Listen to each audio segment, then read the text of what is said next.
and welcome to this episode of Serpentes Sunday. Today is Sunday, August 23rd, 2020. I am Lori with Behavior Education at Spirit Keeper Equine Sanctuary, and I'm joined today by Sunny, one of our corn snakes, as we introduce this video. In today's video, you are going to see some familiar behaviors from our snakes, and you're going to hear me talking about some familiar terms. But there is one new term that I mentioned in today's video that I want you to listen for.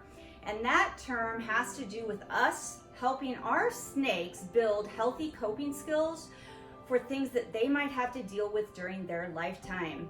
Our snakes hopefully are going to live anywhere from 15 to 30 years, and there are many adverse scenarios that they might have to deal with during that lifetime. And that could mean a change in caretakers, a change in homes. It could mean emergency evacuations.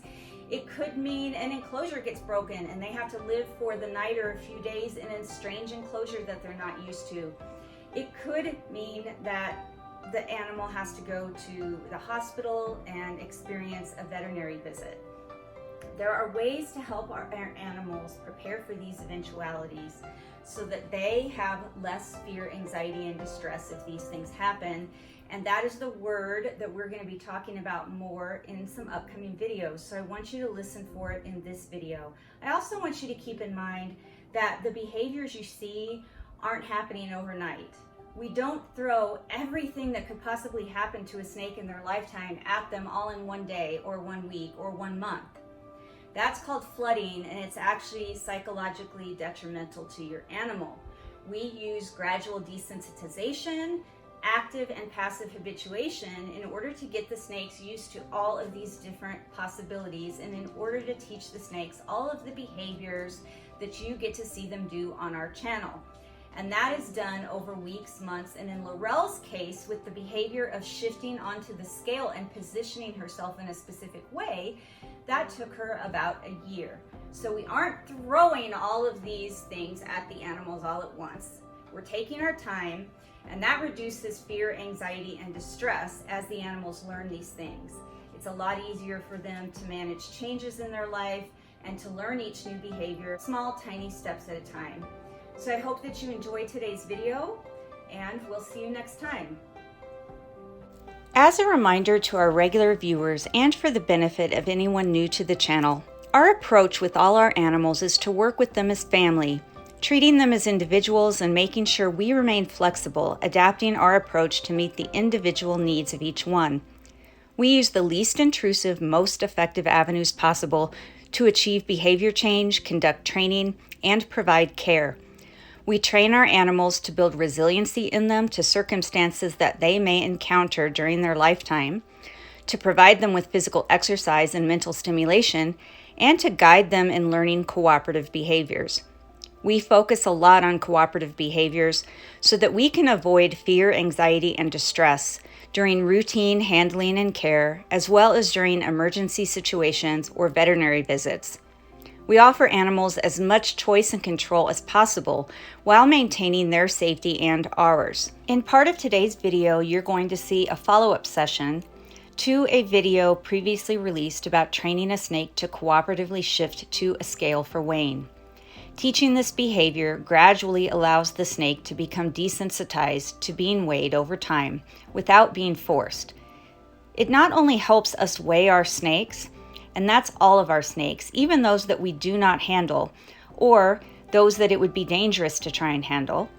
But it also helps our animals become habituated to us, to the environment at large, and it gets them used to stationing on objects and platforms.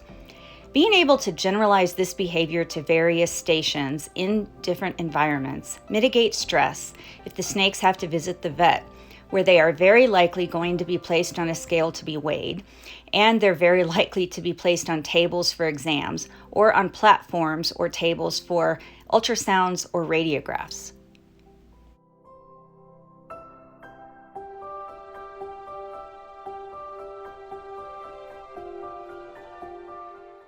In this video, we're following up with our 2-year-old Morelia Bredli, Laurel, who you've seen in 2 previous training sessions as she cooperatively shifts to a scale. The difference this time is I have elevated the scale above the level of her enclosure threshold. And I've also positioned it quite far away, although you can't necessarily tell from this camera angle. And she's having a little bit of issue with confidence traversing the distance. She's stretching her body out, but she doesn't realize that once it's stretched out, she can set it down on the scale station, which is just an upside down step stool.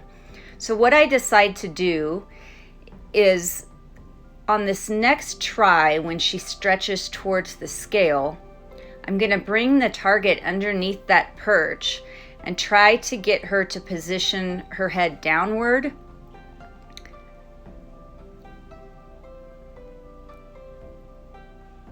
Here she goes. And as you see, once she lowers her head down to look at that target at a lower angle, her neck touches the edge of that step stool and she realizes that she can support her body on it. This was the breakthrough moment for her during this session. As soon as she felt supported, she was completely confident in completing the exercise that she has previously done 2 other times.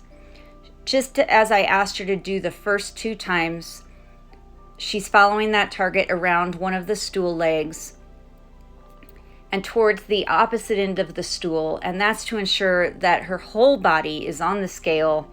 Her tail is no longer in or attached to any part of her enclosure, and then she receives her food reinforcement. We only did this 1 time during this session, and then I chose to just pick up the station off the scale, hold it adjacent to her enclosure, and allow her to shift herself back inside. If you watch the previous video, you'll see that this is how I did it the first time I worked with her on this behavior, but then the second time I actually targeted her back into her enclosure.